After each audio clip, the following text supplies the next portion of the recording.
No nii, sõbrad, pole ammu näinud, tõesti pole ammu näinud. Üle kuu aja on viimane video välja tulnud. Enda vabanduseks võin öelda, et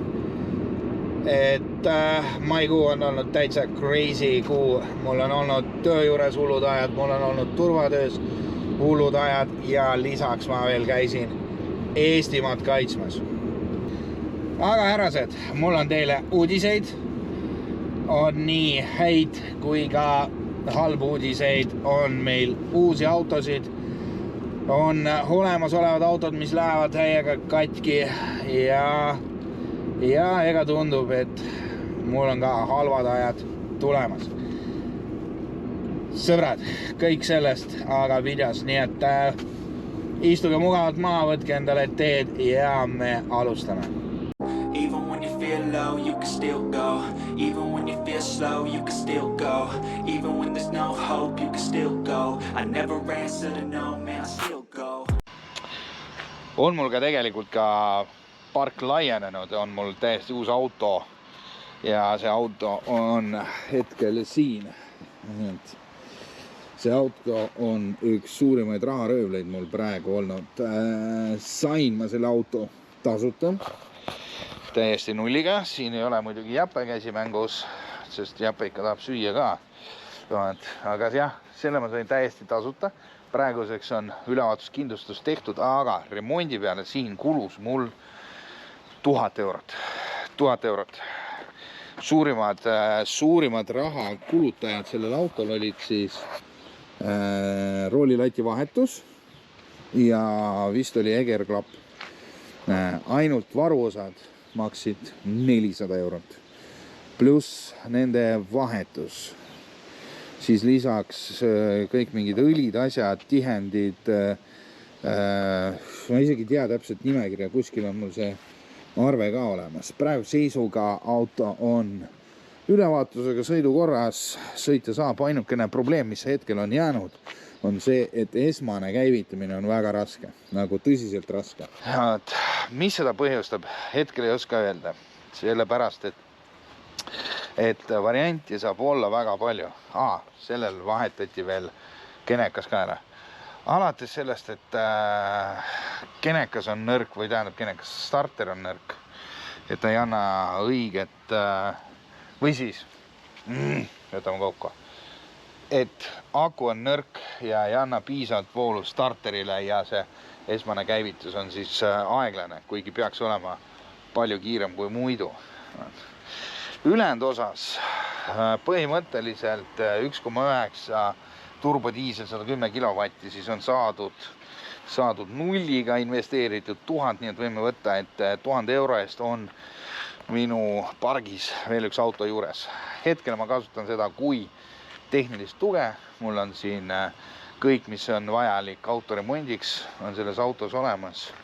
Nii et hetkel siis kasutan seda selleks, kui on mingi tõsine soov kellelgi, siis võib-olla annan rendile. Nii, liigume edasi. No nii, veel üks murelaps mul, Ford Fiesta. Sellel nüüd läheb vahetusse roolilatt. Ühe korra me vahetasime roolilatti, aga nagu öeldakse, vene keeles on skupoi platit dvazdi, ehk siis see, kes püüab kokku hoida, see maksab 2 korda.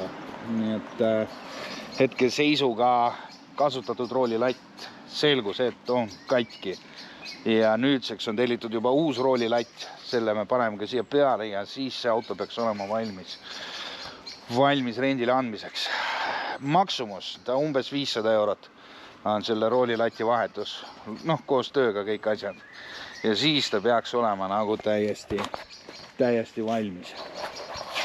Nii, aga järgmine, mis on Marguse juures juba praegu tegemisel või tehtud tegelikult on Hyundai Accent, kes mäletab siis see buss. Sellel oli kliimaprobleem, vahetati radikas ära, lekkis, veel oli üks väike mingi tihend oli, mis tekitas probleemi, et seda ei olnud kohe saadaval. Nüüdseks Nüüdseks on see täiesti korras. Täna õhtul ma tulen sellele autole järgi, et viia ta Tallinnasse ära ja samamoodi tõenäoliselt rendile anda, et või siis paigaldada gaas. Pole veel otsustanud. Hetkel pole veel otsustanud, kas ma panen gaasi või mitte, aga nüüdseks peaks AC töötama täiesti. Proovime kohe ära. Nii, kus saab puud meil? No tuleb külma. Mitte päris nii, et see külmutab su käe ära, aga siiski külma tuleb. Muidugi ilm ei ole praegu õige, et seda hinnata. Ja tuleb täitsa külma tuleb. Ilm ei ole õige, et seda muidugi õigesti hinnata, aga vot selline point. Vot selline teema on. Selle õnneks, selle remont läks maksma 180 eurot. Vedas, ütleme niimoodi, et nende remondi hindade juures see on täielik õnnistus. Nii. Ja muidugi kolmas auto, mis siin on kõige suurema murega, mis ei läbinud ülevaatus, seisab praegu Marguselt tõstuki peale. Nii et lähme piilume ka seda autot. Nii, karp on valmis. Mina ütlen, et selle raha eest on selle raha eest on karpi küll. Mis tähendab, teed ilusaks on juba ilus. Siit on ka ära tehtud normaalselt. Nende vanade pannide puhul see ongi hea töö, kes tahab öelda. Kui teil on raha maksta selle eest 1 000 euri, siis muidugi teile vahetatakse ka karbid ära kõik. See vend keesi mõttes kuradiks Nissaniga. See, kes Baltic Carsis Nissan Maxima astis. Kuskil Lasnamäel tegemas küljekarbi. See Nissani eest 1400 või? Küljekarbi. No peab ikka Nissani fanatt olema, et seda... No teine auto oli see mingi Mersu või?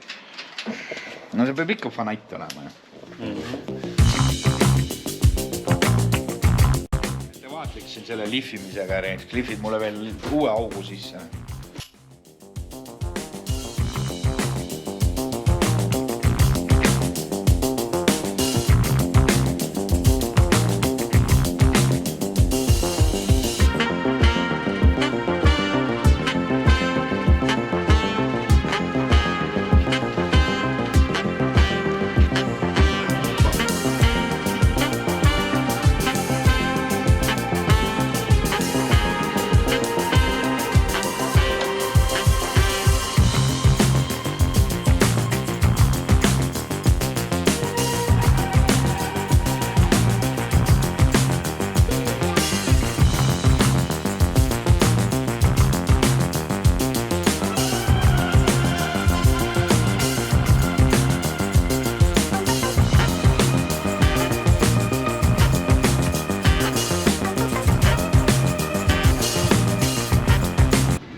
No nii härased, ega tuleb ka argipäeva natukene sisse tuua. On mul üks vana Volvo, mis tõenäoliselt suri ära jälle starter. See on nagu mingi nuhtlus. See starter kogu aeg sureb ära. See on jama. Aga juba viime asendusauto talle. Viime kohale, vahetame ära autod ja mees saab jätkata oma tööd. Mees saab jätkata rahulikult töötamist ja siis meie proovime seda kuidagi toimetada remondi töökotta. Äkki veel viimast korda koputame seal, äkki ta läheb veel tööle ja siis saab ta ikka remondi töökotta ära viia, vahetame starteri ära ja ma arvan, et selle Volvoga on lõpp. Aga praegu liigume sinna, anname auto üle ja vaatame, mis edasi saab.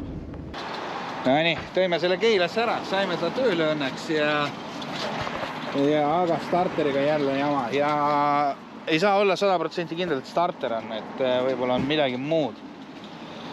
Et las Margus vaatab üle, teeb ära, see auto meil läheb müüki peale seda, kui starter on tehtud. Sadiis za rulj, это твой же.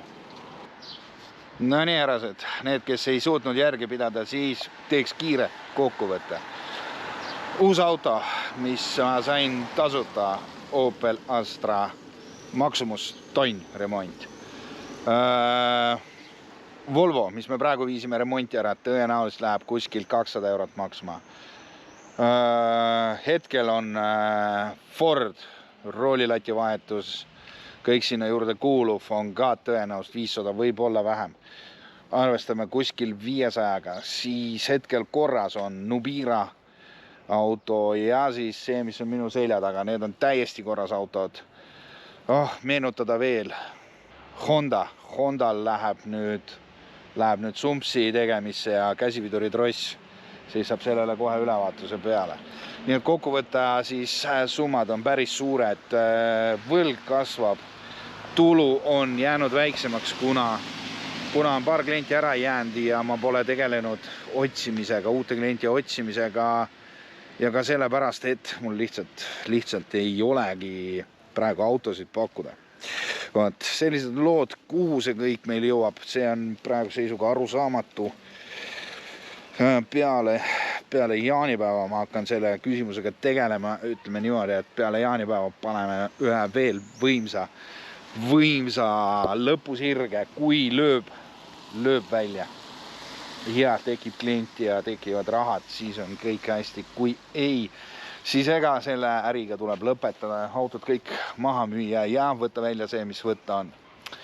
Sellised on lood, sõbrad, kuidas see kõik kujuneb, ma ei tea, aga siinkohal ma võin tänada teid sellest, et te olete minuga, te vaatate neid videosid ja jätate ka kindlasti minna kommentaari. Nii et sõbrad, nagu ikka, ma tänan ja järgmise kohtumiseni.